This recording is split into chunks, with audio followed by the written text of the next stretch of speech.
प्रिय विद्यार्थियों, नमस्कार। आज की कक्षा के लिए आपका स्वागत है। पिछली कक्षा में मैं आपको बड़े घर की बेटी प्रेमचंद जी की कहानी को आरंभ किया था। 2 वीडियो को मैं बता चुका हूँ। दूसरी वीडियो के अंत में हमने देखा कि बेनी माधव सिंह बड़े अनुभवी आदमी थे और वो समझते हैं कि घर के अंदर गांव के कुछ लोग आकर के बैठने लगे, जैसे हुक्का पीने के बहाने, लगाम की रसीद लेने के बहाने आकर के बैठने लगे। तो बेनी माधव ने समझा कि ये लोग हमारे घर की इज्जत को नीलाम करने के लिए या इज्जत बताने के लिए वो आ गए हैं और वो समझते हैं कि आज तक इस घर के अंदर कोई आवाज़ नहीं सुनाई दे रही थी, लेकिन आज ये लोग कोई ना कोई एक बहाना लेकर के हमारे घर में आकर के बैठ रहे हैं और वो चाहते हैं कि झगड़ा कैसा होगा बाप और बेटे के बीच में, इसको सुनने के लिए आए हैं। लेकिन श्रीकंठ सिंह इसको समझ नहीं सका, वो गुस्से में था और बीए ग्रेजुएट भी है वो, इसलिए पिताजी समझ गए, अनुभवी थे, लेकिन बेटा समझ नहीं सका कि ये लोग क्यों आ रहे हैं उनके सामने ही। कहता है कि मैं अभी मेरे भाई को छोड़ने वाला नहीं हूँ, लाल बिहारी सिंह। उसने वो मेरा भाई नहीं है, लेकिन बेनी माधव सिंह कहते हैं देखो वो बालक है, उसको छोड़ दो। लेकिन वो कहता है कि नहीं, उसने मेरे बीवी के साथ में उद्दंडता की है, इसलिए मैं उसको माफ नहीं करूंगा। ऐसे में अभी क्या होता है कि श्रीकंठ सिंह पिताजी को कहते हैं देखिए पिताजी, अगर लाल बिहारी सिंह आपको प्यारा है आप उसको रख करके लीजिएगा, मैं अपने परिवार को ले जाकर बाहर जाकर के रहता हूं। अगर मैं आपको प्यारा हूं तो लाल बिहारी सिंह को घर से बाहर निकालना होगा, ये मेरा अंतिम निर्णय है। इस प्रकार वह कहता है। उसी संदर्भ में लाल बिहारी सिंह, जो पिताजी और श्रीकंठ सिंह के बीच में बातें चल रही थी, उसको दरवाजे के आड़ में खड़े होकर के वो सुन रहा लाल बिहारी सिंह। अभी उसको लगा कि श्रीकंठ सिंह ने मेरे भाई आज मेरे बारे में ऐसे बातें कर रहे हैं। अरे हमारे बीच में एक लगाव था, वो मुझसे प्यार करते थे, लेकिन उन्होंने कहा कि वो मेरा भाई नहीं कह रहे, तो इसलिए उसको बुरा लगा और वो समझता है, क्या समझता है कि वो अपने भाई के बारे में, बड़े भाई के बारे में उसको बड़ा सम्मान था, आदर था। कभी लाल बिहारी सिंह अपने बड़े भाई के सामने चारपाई के ऊपर बैठता नहीं था, चिलम पीता नहीं था, यहां तक कि पान तक वो खाता नहीं था। पिताजी से भी बढ़कर वो उनका मान करता था, लेकिन आज उसकी बातों को सुनकर बहुत बुरा लगा। और दूसरी बात क्या है, उधर श्रीकंठ सिंह भी अपने छोटे भाई को बड़ा प्यार करते थे। वो हर शनिचर इलाहाबाद से घर आते तो कुछ ना कुछ अच्छी चीज, कोई नई चीज अपने भाई के लिए तोहफे के रूप में ला करके देते थे।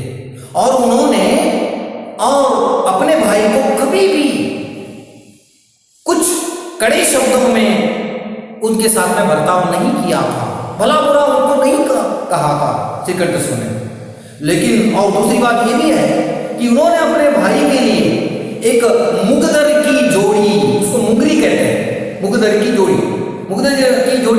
मुंगरी किसको कहते हैं? ये अखाड़े में पहलवान जो लोग अपनी बॉडी बनाने के लिए, अपना शरीर बनाने के लिए अखाड़े में जाते हैं, तो वहां पर वो लोग क्या करते रहते हैं, अपनी बॉडी को बनाते रहते हैं, अपने शरीर को।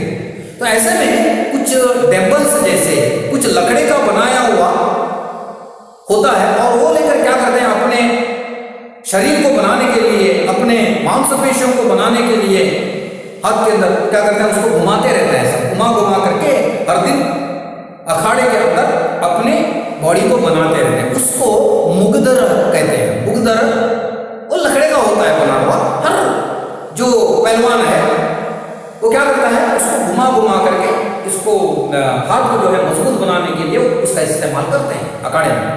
तो वो बड़े प्यार से ला करके श्रीकंठ ने मुगदर की जोड़ी को लाल बिहारी को दिया था, क्योंकि उनका भाई बड़ा पहलवान है और उसने लाल बिहारी सिंह ने अपने से जोड़े, अपने से बलवान एक ऐसे जवान पहलवान को नाग पंचमी के दिन अखाड़े में जो है उसने कुश्ती प्रतियोगिता के अंदर हरा चुका था।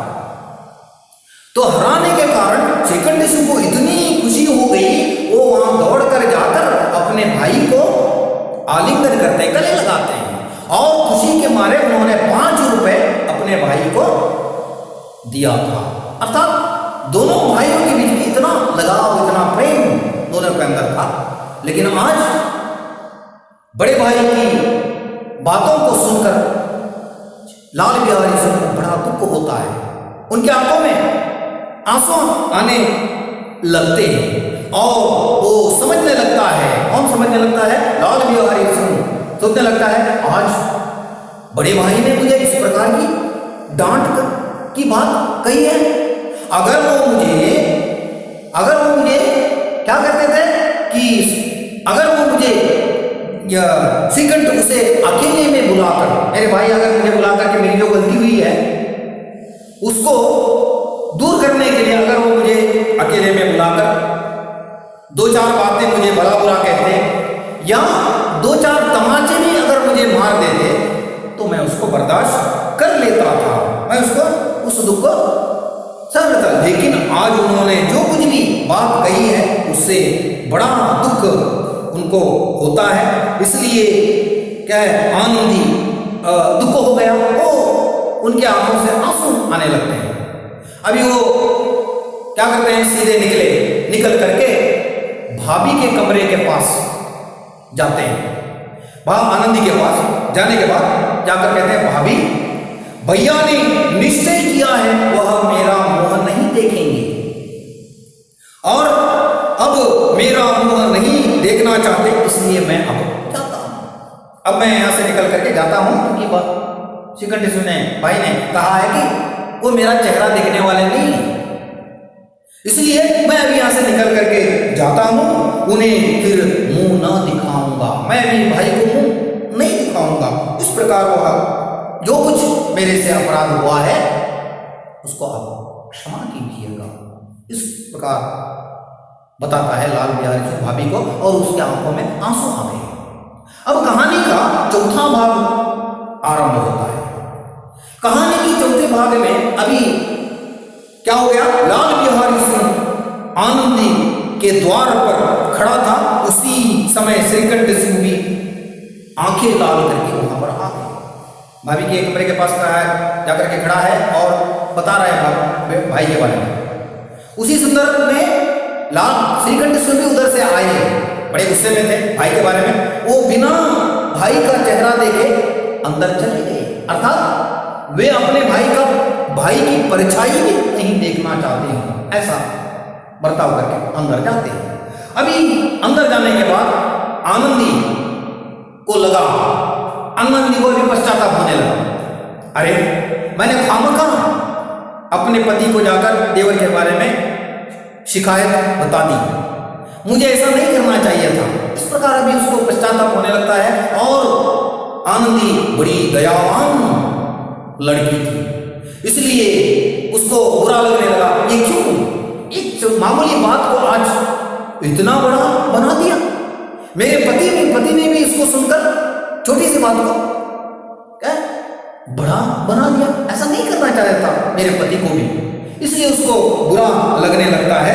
इस बीच जब उसने लाल बिहारी को दरवाजे पर खड़े यह कहते सुना कि अब मैं जाता हूं, अब मैं यहाँ से निकल करके जाता हूं, क्योंकि लाल बड़े भाई बता चुके हैं कि मेरा चेहरा नहीं देखेंगे, मैं यहाँ पर रहने के लिए योग्य नहीं हूँ, सो इसलिए मैं भी घर छोड़ करके निकल करके जाता हूँ। मुझसे जो अपराध हुआ आप उसको बड़े क्या है क्षमा कर देना।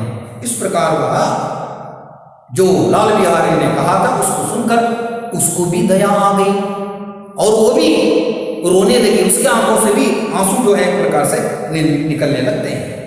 अभी आनंदी आकर के श्रीकृष्ण को आकर के कहती है, देखो लल्लू रो रहा है, लल्लू जो है एक प्रकार से जाने वाला है, आप उसको रोक लो, है ना, रो रहा है वो, उसको रोकिएगा। तो श्रीकृष्ण कहते हैं मैं क्यों रोकूं? इस प्रकार तो आनंदी कहती है अगर आप उसको नहीं रोकेंगे तो क्या है, घर से जब जाएगा तो आइंदा फिर कभी घर में लौट करके आने वाला वह नहीं है, इसलिए जाकर उसको मनाओ, तुम पछताओगे बाद में। श्रीकंठ बीवी की बात मानकर उठा नहीं वहां से, वहीं पर अंदर ही बैठा रहता है। इतने में लाल बिहारी कहा, लाल बिहारी भाभी से कहता है, भाभी जी भैया से मेरा प्रणाम कह दो, मेरा नमस्कार कह दो, मैं मुंह नहीं दिखाना चाहता, वह मेरा मुंह नहीं देखना चाहते, इसलिए मैं भी अपना मुंह उन्हें न दिखाऊंगा। वो मेरा मुंह देखना नहीं चाहते हैं और मैं भी उनको नहीं दिखाता, मैं भी निकल करके चले जाता हूं भाभी। लाल बिहारी इतना कहकर लौट पड़ा और शीघ्रता से दरवाजे की ओर बढ़ा। इतना कहकर भाभी से कहता है और घर छोड़ करके जाने के लिए दरवाजे से निकल पड़ता है। अंत में आनंदी कमरे से निकली और उसका हाथ पकड़ लिया। बहुत बुरा लगा उसको, आनंदी को, अरे क्या हो रहा है, इसलिए कमरे से निकल करके आई और देवर यानी लाल बिहारी देवर है उसका हाथ पकड़ लेती है और कहती है, लाल बिहारी ने पीछे फिर देखा और आंखों से आंसू भरे हुए थे। देखता है भाभी को, उसकी आंखों में पूरे आंसू भरे हुए थे। भाभी जी मुझे जाने दो, मैं जाता हूं, मैं यहाँ पर रहने के लिए योग्य नहीं हूं, मैं चला जाता हूं। आनंदी कहती है, आप कहां जाते हो, किधर जाओगे? जहां कोई मेरा मुंह ना देखे वहां पर मैं जाता हूं। मैं आनंदी कहती है, मैं आपको जाने के लिए नहीं दूंगी। लाल बिहारी, मैं तुम लोगों के साथ रहने योग्य नहीं, मैं तुम्हारे साथ में रहने के लिए योग्य नहीं हूं भाभी जी, मैं भी चला जाता हूं। आनंदी कहती है, तुम्हें मेरी सौगंध, मैं तुम्हारी मैं कसम खा कर क्या कहती हूं, मैं कसम खा करके कहती हूं कि अब एक पग भी आगे, अभी क्या है, तुम एक कदम भी आगे लो, एक प्रकार से न बढ़ाओ। लाल बिहारी कहता है, जब तक मुझे यह ना मालूम हो जाए भैया का मन मेरी तरफ से। देखो बात ऐसी है कि भाभी मेरे भाई के मन के अंदर मेरे बारे में कोई मैल नहीं रहना चाहिए। जब उनका मन साफ हो जाएगा मेरे बारे में तो मैं यहां पर रहूंगा, अन्यथा मैं रहने वाला नहीं। भाभी जी मैं चला जाता हूं। आनंदी कहती है, मैं ईश्वर को साक्षी मानकर कहती हूं, मेरे मन में तुम्हारे बारे में कोई मैल वगैरह नहीं है, साफ है एकदम। सो क्या हुआ, जब अब श्रीकंठ का हृदय भी पिघला, दोनों भाभी और देवर के बीच में बातें चल रही थी, तो अंदर श्रीकंठ चुप जाकर के बैठा हुआ था। सो इन सारी बातों को सुन रहा था। अभी श्रीकंठ का हृदय भी, उसका दिल भी पिघल गया, उसको भी भाई के बारे में दया आ गई।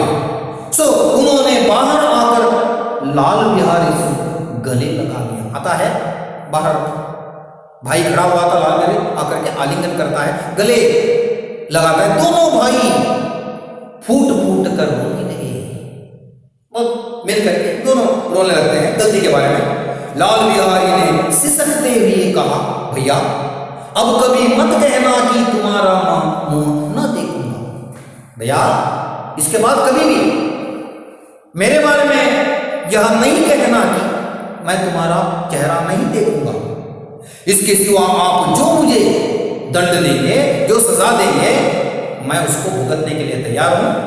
दोबारा इस प्रकार मत कहिएगा। ऐसे श्रीकंठ ने कांपते हुए स्वर में कहा, लल्लू, इन बातों को बिल्कुल भूल जाओ। लल्लू मतलब क्या? लाल बिहारी। बड़े प्यार से लल्लू लल्लू कहते हैं। इसलिए लल्लू, इन बातों को बिल्कुल भूल जाओ। ये बातें जो हुई थी हमारे तुम्हारे बीच में, उसको भूल जाओ। अभी आइंदा कभी भी होने वाली नहीं है। ईश्वर चाहेगा तो फिर से ऐसा अवसर न आए, दोबारा ऐसी घटना हमारे घर में होने वाली नहीं होगी। इस प्रकार श्रीकंठ सो भाई को गले मिल करके कहते हैं। सो अभी क्या हुआ, जब दोनों भाई गले मिल रहे थे बड़े प्यार से, उधर से बेनी माधव सिंह आने लगते हैं।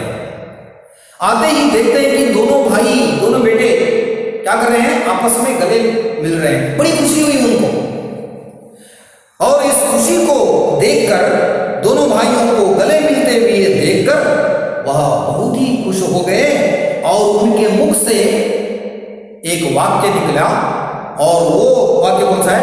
बड़े घर की बेटियां ऐसी ही होती हैं, बिगड़ता हुआ काम बना लेती हैं। इस प्रकार खुशी के मारे वो कहते हैं। और इस घटना को गांव के जितने भी लोगों ने समझा, जाना, तो सारे लोग आनंदी की सराहना करने लगे, तारीफ करने लगे, और उनके मुख से भी वाक्य निकला, बड़े घर की बेटियां ऐसी ही होती हैं। तो इस प्रकार यहां पर ये बड़े घर की बेटी प्रेमचंद जी की जो कहानी है वो समाप्त हो जाती है।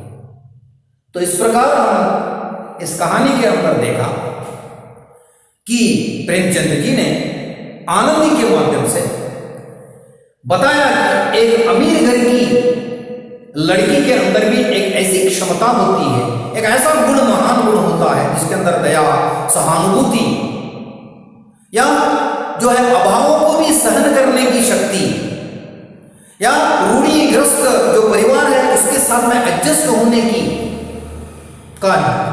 होने का चरित्र या गुण होता है। इस प्रकार की बात उन्होंने इस कहानी के माध्यम से बताते हैं। सो यहाँ पर अभी प्रेमचंद जी की ये कहानी समाप्त होती है, उद्देश्य की पूर्ति भी होती है। तो अभी मैं यहाँ पर जो एक अंक के प्रश्न हैं उनको आपको बताने के लिए जा रहा हूं। तो एक अंक का पहला जो एक अंक का प्रश्न है, ठाकुर साहब के कितने बेटे थे? ठाकुर साहब के 2 बेटे थे। बेनी माधव सिंह अपनी आधी से अधिक संपत्ति किसे भेंट के रूप में दे चुके थे? किसको दे चुके थे? वकीलों को दे चुके थे। ठाकुर साहब के बड़े बेटे का नाम क्या था? ठाकुर साहब के बड़े बेटे का नाम श्रीकंठ सिंह था। श्रीकंठ कब घर आया करते थे?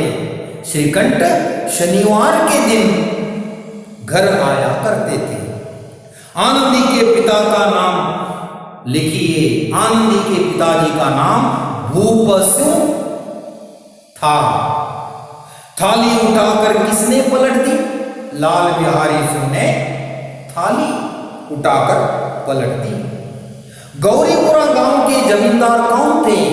गौरीपुरा गांव के जमींदार बेनी माधव सिंह थे। किसकी आंखें लाल हो गई थी? श्रीकंठ सिंह की आंखें लाल हो गई थी। बिगड़ता हुआ काम कौन बना लेती हैं? बिगड़ता हुआ काम बड़े घर की बेटियां बना लेती हैं। बड़े घर की बेटी कहानी के लेखक कौन है? बड़े घर की बेटी कहानी के लेखक प्रेमचंद जी हैं। तो इस प्रकार एक अंक के प्रश्न हो गए। अभी बड़े प्रश्न जो 3 अंक के लिए होते हैं आपके लिए, तो इसके अंदर मैं पूरा नहीं बताता, पहला जो है उसको बता करके उसके बाद मैं आगे को बताऊंगा। निम्नलिखित प्रश्नों के उत्तर लिखिए। बेनी माधव सिंह के परिवार का संक्षिप्त परिचय दीजिए। उनके परिवार के बारे में बताना है। क्या बताएंगे आप कि बेनी माधव सिंह गौरीपुरा गांव के एक बहुत बड़े जमींदार थे। उनके पिता वहां के जमाने में घर पर एक हाथी हुआ करता था और उन्होंने एक तालाब को बनवाया था, साथ ही साथ मंदिर भी उन्होंने क्या है बनाया था। आज भी क्या है उसकी कीर्ति है, लेकिन उसकी मरम्मत न हो नहीं सकती। ऐसे में क्या हुआ, उनकी आधी से ज्यादा कमाई वकीलों के लिए चली जाती थी। वह उनकी एक साल की जो आय है वह 1000 रुपए होती थी। ऐसे में उनके 2 बेटे थे। बड़ा बेटा जिसका नाम श्रीकंठ सिंह है और वो कैसा है, वो दिखने के लिए दुबला है, कुरूप है, लेकिन क्या है वह अंग्रेजी में बीए की डिग्री प्राप्त कर चुका था। यही उसके लिए एक बहुत बड़ी बात थी। ऐसे में उसको वह एक दफ्तर के अंदर काम करने के लिए जाता और उसको आयुर्वेदिक ग्रंथों के अंदर बड़ी रुचि थी। इसलिए वह कलकत्ता और लखनऊ के जो वैद्य हैं, आयुर्वेदिक वैद्य हैं, उनसे उनका जो है एक लगाव बना हुआ रहता था। दूसरा बेटा लाल बिहारी सिंह जो दोहरे बदन का पहलवान की तरह था और दिखने के लिए बहुत सुंदर सजीला था, लेकिन वह अनपढ़ था। ऐसे में 2 जो भाई हैं उनका परिवार के बारे में, लेकिन उनके यहाँ पर जो है एक बूढ़ी भैंस जो थी वो क्या करती थी, सुबह और शाम दूध दिया करती थी और उसको लाल बिहारी सिंह सुबह उठते ही पिया करता था। तो ये उनके घर का क्या है एक परिचय है। तो इस प्रकार ये सारी बातें उसके अंदर लिखना है। तो ये मैंने एक नमूने के तौर पर आपको उत्तर बताया, बाकी के उत्तर आप उसको लिख लीजिएगा। अभी यहां पर देखिएगा, निम्नलिखित वाक्य किसने किससे कहे, कौन सा पात्र किसको कहता है, इतना मात्र लिखना है क्योंकि ये 1 अंक के लिए। इसलिए जल्दी से पका दो मुझे भूख लगी है। लाल बिहारी सिंह अपने भाभी आनंद से कहता है, बस इतना ही। जिसके गुमान पर भूली हुई हो उसे भी देखूंगा और तुम्हें भी। लाल बिहारी सिंह अपने भाभी से कहता है। बुद्धिमान लोग मूर्खों की बात पर ध्यान नहीं देते। बेनी माधव सिंह श्रीकंठ सिंह से कहते हैं। लाल बिहारी को मैं अब अपना भाई नहीं समझता। श्रीकंठ सिंह बेनी माधव सिंह पिताजी से कहता है। अब मेरा मुंह नहीं देखना चाहते, इसलिए अब मैं जाता हूं। अभी निकल करके जाते समय में, इसलिए वो क्या है भाभी से कहता है, आनंदी, लाल बिहारी सिंह आनंदी से कहता है, भैया अब कभी मत कहना कि तुम्हारा मुंह ना देखूंगा। लाल बिहारी सिंह श्रीकंठ सिंह से कहता है, मुझसे जो अपराध हुआ क्षमा करना। लाल बिहारी सिंह अपने भाभी से कहता है। तो ये एक अंक में लिखने का संदर्भ स्पष्टीकरण एक बताता हूं आपको, बाकी का लिखना है। अभी परसों घी आया है, इतना जल्दी उठ गया। तो यहां पर क्या हो गया, अभी यहां पर क्या लिखना है इसको, प्रस्तुत इस वाक्य को प्रेमचंद जी द्वारा लिखित बड़े घर की बेटी इस कहानी से लिया गया है।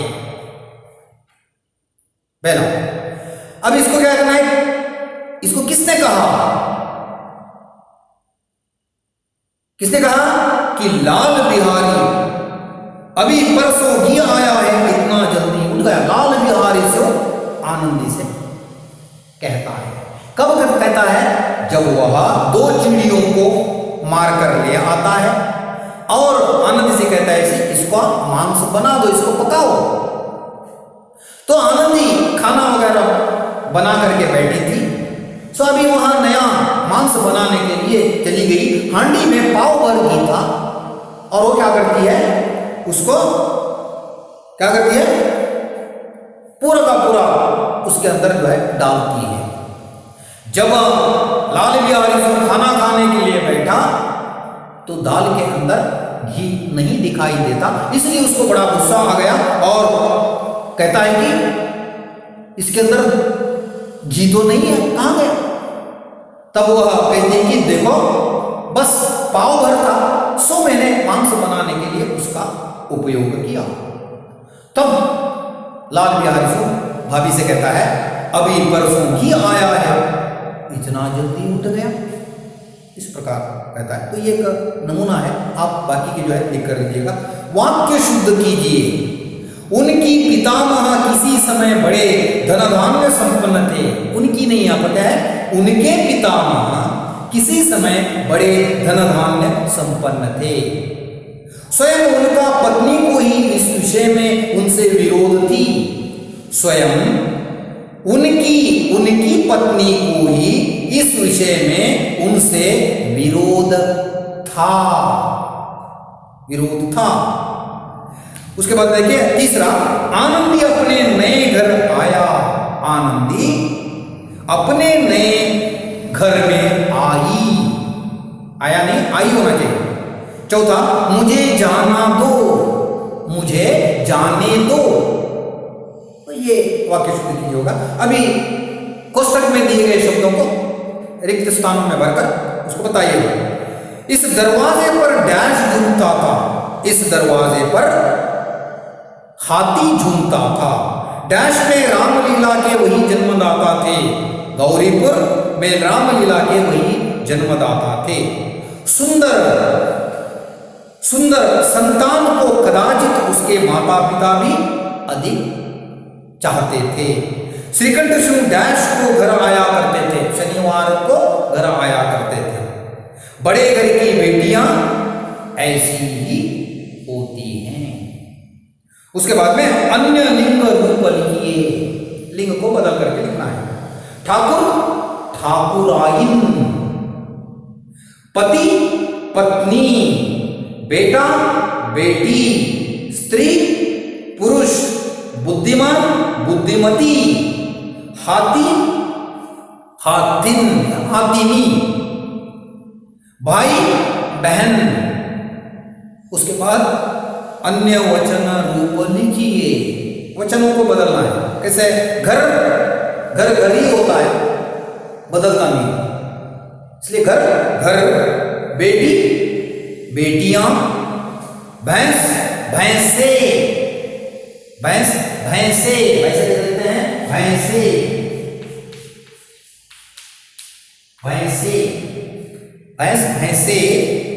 स्त्री स्त्रियां, आंखें आंखें बहुवचन में है, एक वचन में करना है, आंख। थाली थालियां, तो थालियां को कैसे लिखते हैं, देखिए थालियां।